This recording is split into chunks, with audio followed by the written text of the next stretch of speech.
just want to show y'all real quick what we dealing with today. You cool, bro? This John caved in. The backyard builders are here. This is a concrete slab. It's probably about 4 inches. I won't really know unless I did the difference in measurement from the outside to the top where the brick ends at. But I'm surprised the floor didn't cave in already. But this is old concrete. So we're gonna fix this up. I just want to show y'all how it looks right now, how it's gonna look later. Like 5 to build. Alright, start with this.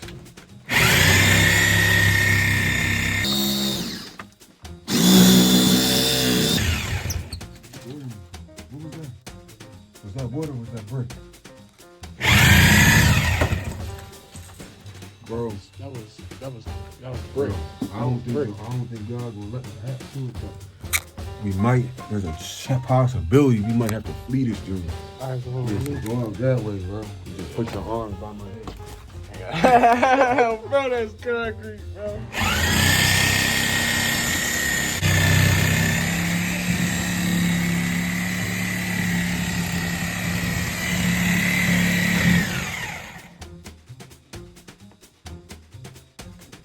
Oh my God, that was concrete.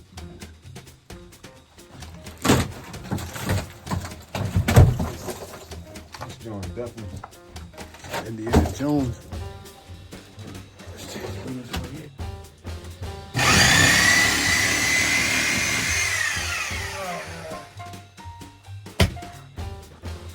Too heavy. I should reuse these holes. Throw some mortar, put some pressure treated wood in there. Because you got to remember that compression strength is stronger than tensile strength.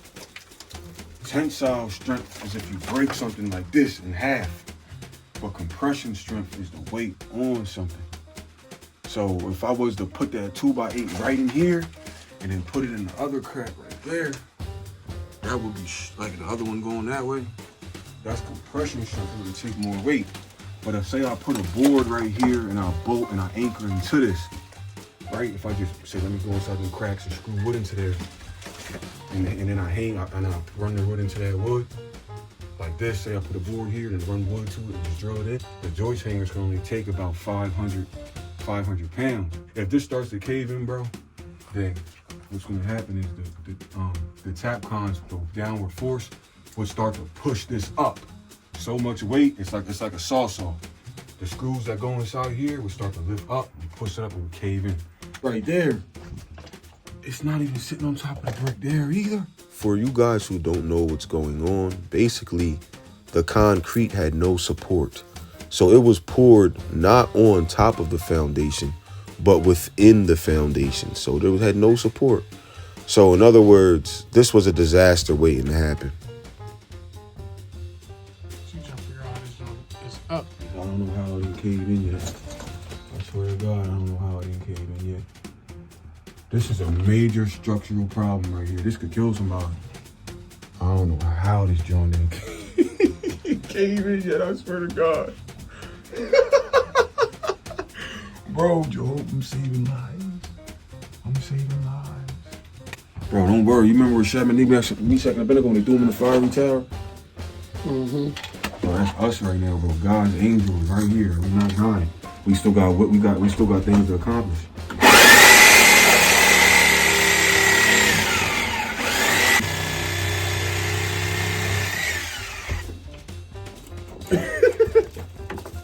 This concrete is rusted to the core.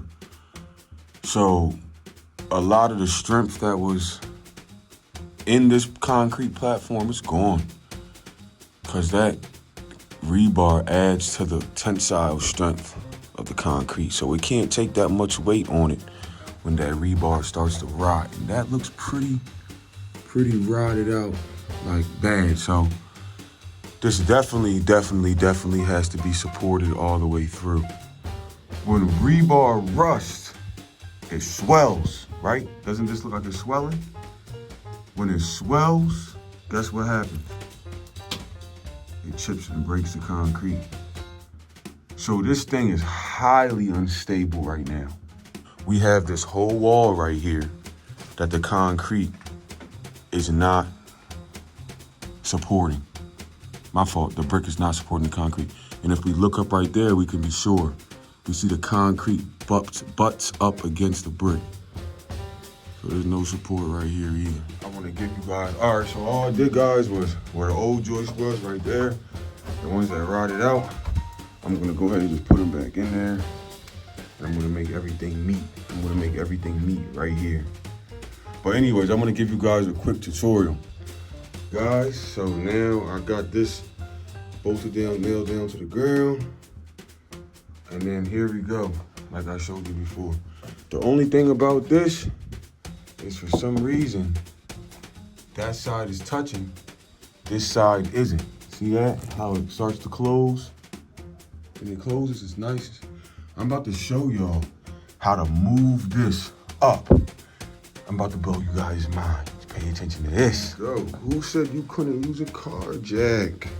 Who said you had to use a car jack just for the car? So I'm gonna jack this up. 3, 4, okay.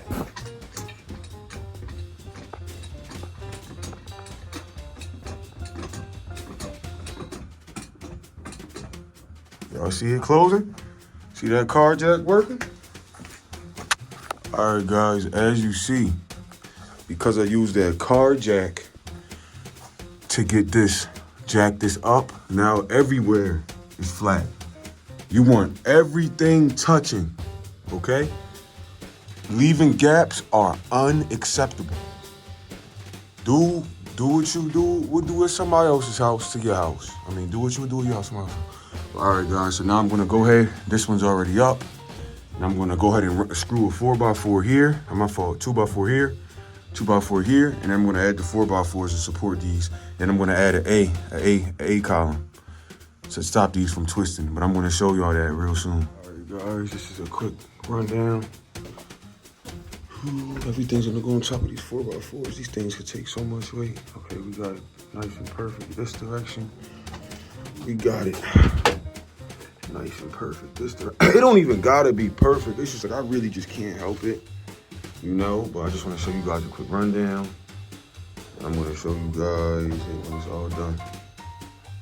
All right, guys, so as you see, this is going side to side.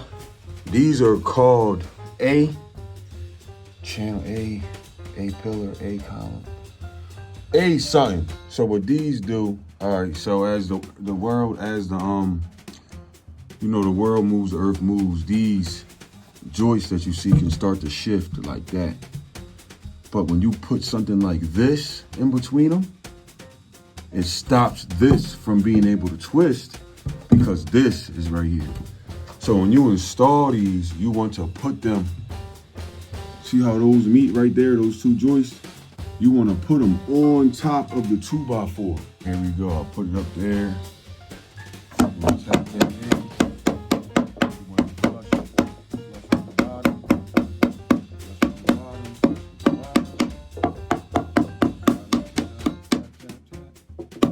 Same time over here, check it. Cool. All right. And I'm gonna go ahead and nail these.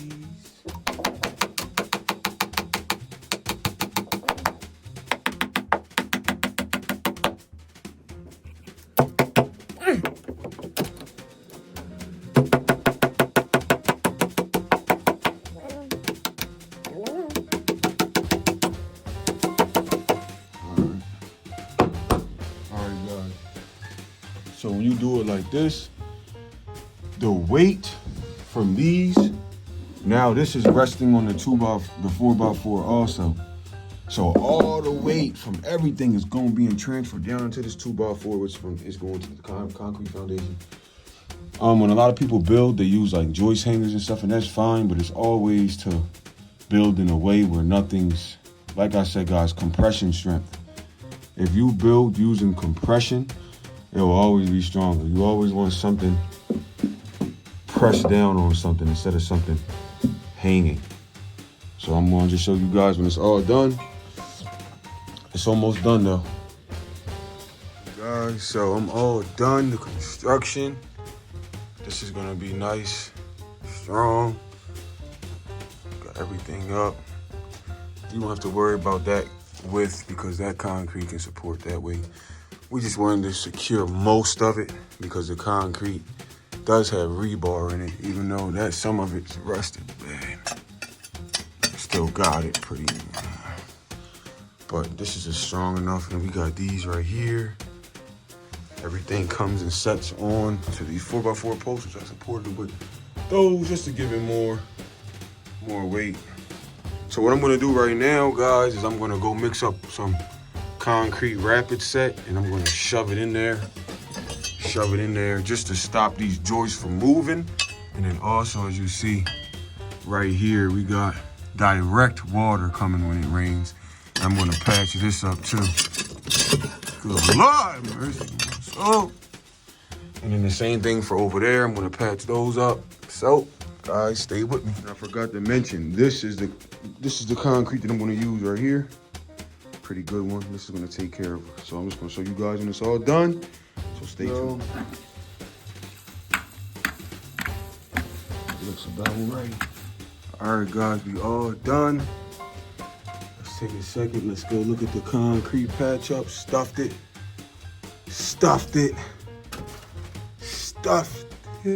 I'm singing to y'all. That's how you know I care about my fathers. I sing to y'all. Got them doing stuff secured.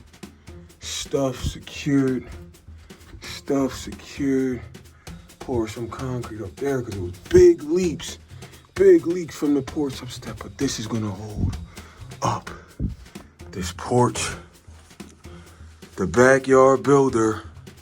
I'm telling y'all, if Harriet Tubman seen this, she would feel at home. If you oblivious to what I'm saying is I built the Underground Railroad. So this is just a nice, I'm gonna give you guys one more thing just to see the quality of this build. Thank y'all for watching. Y'all have a great day.